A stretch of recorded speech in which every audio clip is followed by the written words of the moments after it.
Hello, mapagpalang araw sa ating lahat. So, meron nga pala tayong dalawang lalagyan dito ng pasalubong ni Mister. Yung isa ay nakalagay sa paper bag at yung isa naman ay nakalagay sa isang plastic bag.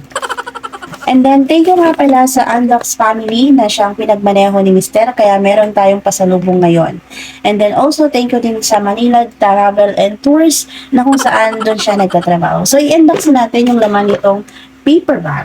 So, pagbukas nitong paper bag, ang una nating makikita once na binuksan natin or in-unbox natin yung laman nitong ating paper bag ay meron tayong gummy worms. Yan, isang buo pa siya, nakalagay pa siya sa plastic at wala pa siyang bawas dahil gusto niya itong ibigay kay Bunso. And then, pag-open naman natin, merong lamang food pack. Naman ang food pack ay Andox. Yan, Andox chicken. And then, ang open niya, pinaka naman containing niya ay chicken. Yan, chicken. May rice. At meron na din sausawan. So, bukas, meron ng baon si ate. And then, merong ensaymada. Yan. Bigay ito siguro ng mga food stall, sa mga pasalubong area or maaari din bigay ng employee ng Andox. And then, meron ditong nakarap na mini bibingka. Pero actually, itong bibingka na to kanina, pinatikman na ako ni Mister ng isa kasi sabi niya, Mami, tikman mo, masarap tong bibingka to, special to. So, meron pong another bibingka. So, yan, bibingka. So, umagabuksan natin kung ano yung pinaka laman ng bibingka, bakit siya special. So, yan, tanggalin natin sa plastic. And then, nakalagay nga siya sa dahon ng saging. Yan.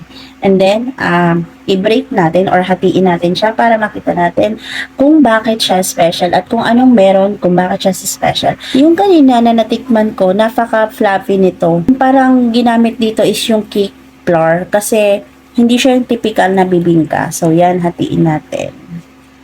So, yan. Natin yung kabilang side.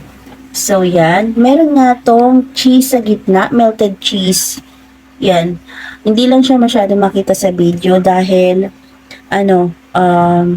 medyo maano yung video natin. Pero, once na binrate mo siya, kapag mismong actual, makikita mo na, siya, may lasa siyang cheese at saka, makikita mo yung texture ng pinaka-cheese. Okay? And din dito naman sa kabilang side, merong 3 food pack ng Andox.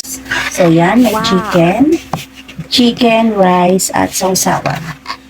Rice, sausawan, and the chicken. Yan.